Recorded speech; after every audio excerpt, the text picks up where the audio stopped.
Queridos irmãos e irmãs, estamos nesse final de semana retomando o tempo comum e vamos meditar na liturgia do segundo domingo do tempo comum, ano litúrgico B. E esse ano nós iniciamos a caminhada no tempo comum com o tema da vocação, o chamado vocacional. A vocação de Samuel, a vocação dos primeiros discípulos são chamados, a vocação do próprio Cristo e a nossa vocação.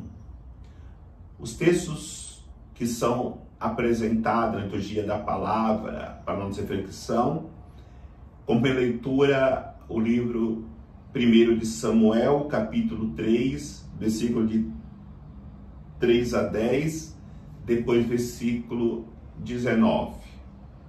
O salmo é o Salmo 39. Como segunda leitura, segunda carta de São Paulo aos Coríntios, capítulo 6, versículos de 13 a 15, e depois versículos 17 a 20. O Evangelho é o Evangelho de São João, capítulo 1, versículo de 35 a 42. Gostaria de começar a reflexão sobre a vocação de Samuel, que está narrada no primeiro livro de Samuel, na primeira leitura de hoje. Samuel, podemos dizer assim, estava como um seminarista, se preparando para ser um sacerdote, para ser um profeta de Israel. E quando ele está dormindo à noite, por 3 vezes ouve uma voz chamando: Samuel, Samuel, Samuel. É claro que era Deus chamando Samuel para orientá-lo na sua vocação. Na nossa vida, seja qual for a nossa vocação, Deus está sempre nos chamando. Mas, como Samuel, muitas vezes nós não conseguimos discernir a voz de Deus. Não sabemos de onde vem essa voz que fala ao nosso coração, que nos chama constantemente para descobrirmos a nossa vocação.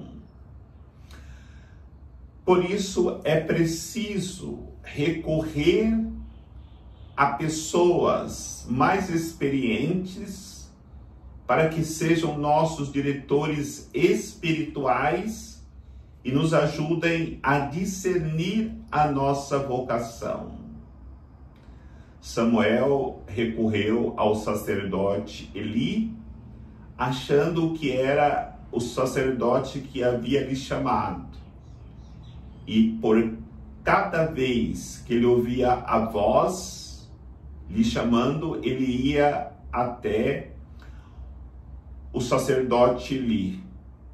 Até que Eli, por ser experiente, capaz de orientá-lo vocacionalmente, percebeu que era Deus que chamava Samuel para viver a sua vocação, para viver a sua missão.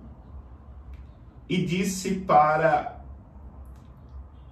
Samuel: quando ouvires novamente o chamado, respondei: eis aqui, Senhor, fala que teu servo escuta. É importante, para que possamos discernir a nossa vocação, nós temos um diretor espiritual. Infelizmente, hoje, muitas pessoas procuram dirigir as suas almas sozinhos. procuram discernir a sua vocação sozinhos. E é muito difícil conseguir discernir a vocação se não for por uma pessoa que já tem uma longa caminhada e poderá nos ajudar melhor a ouvirmos a voz de Deus para depois colocá-la em prática e não perder a nossa vocação, porque perder a vocação é como perder o rumo da vida.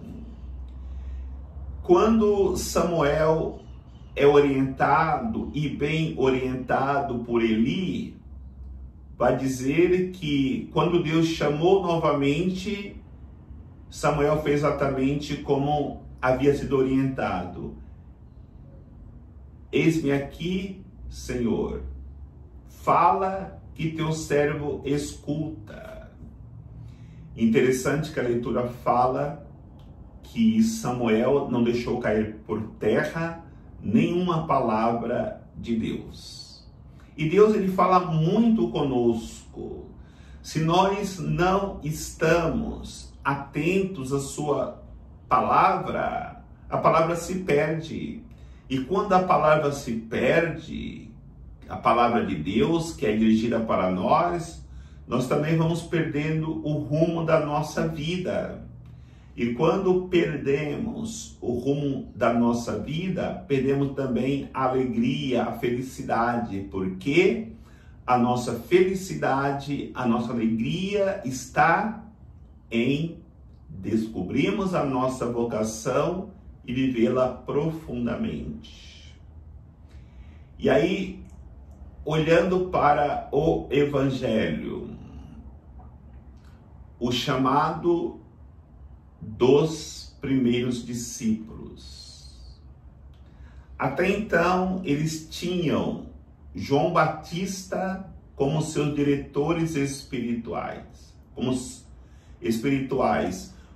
Como João Batista estava preparando os discípulos para se encontrarem com Cristo, podemos dizer que João Batista foi na vida da maioria dos apóstolos, porque eles eram seguidores de João Batista,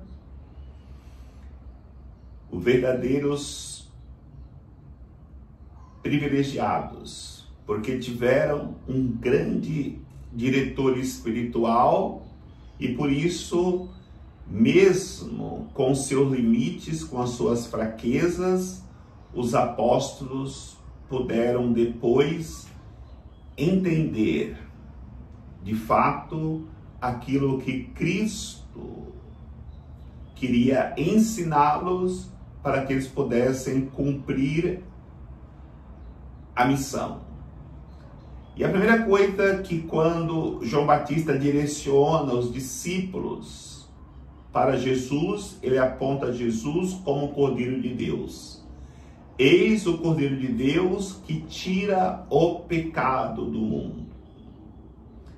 É claro que João Batista já profetizava, dizendo que Jesus seria imolado e com a sua imolação ele iria tirar o pecado do mundo, como de fato o fez.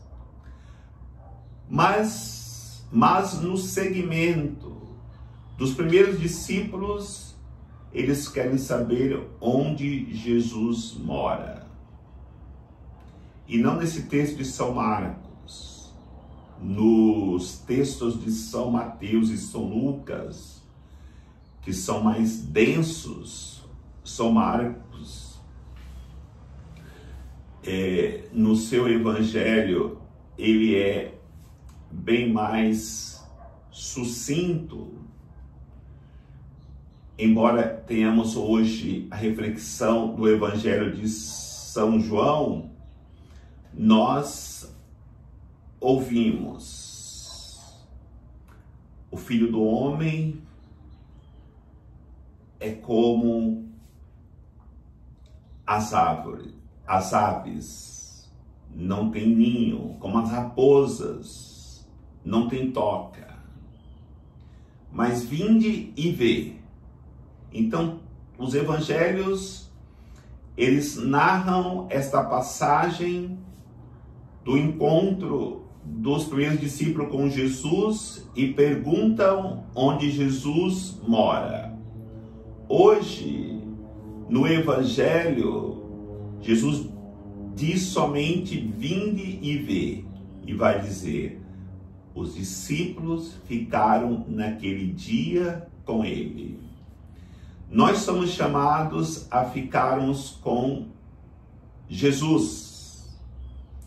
Uma vez que tivermos um encontro vocacional com Jesus, de verdade, nunca mais nós iremos abandoná-lo. Como fez os discípulos que se tornaram grandes apóstolos, e um começa a evangelizar o outro, como André evangeliza Simão, e Simão evangelizou muitos outros durante a sua vida.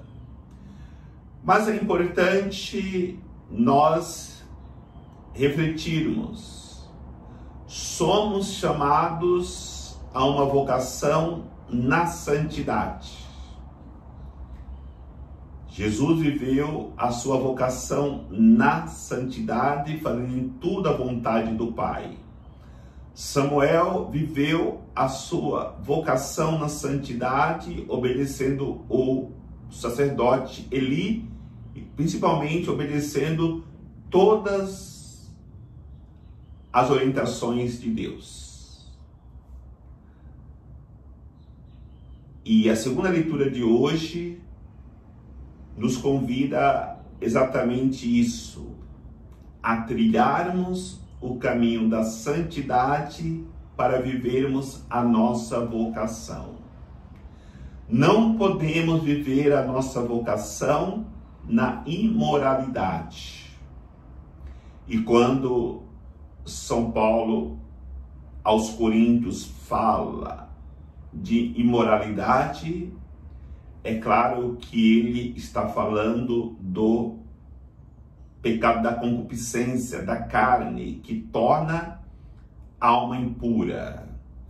Mas podemos dizer que existem 3 modalidades de impurezas da alma.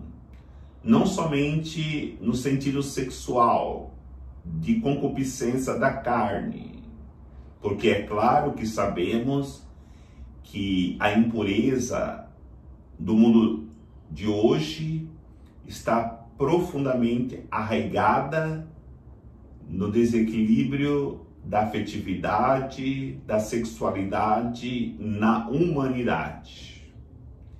Mas também existem outras impurezas que temos que refletir.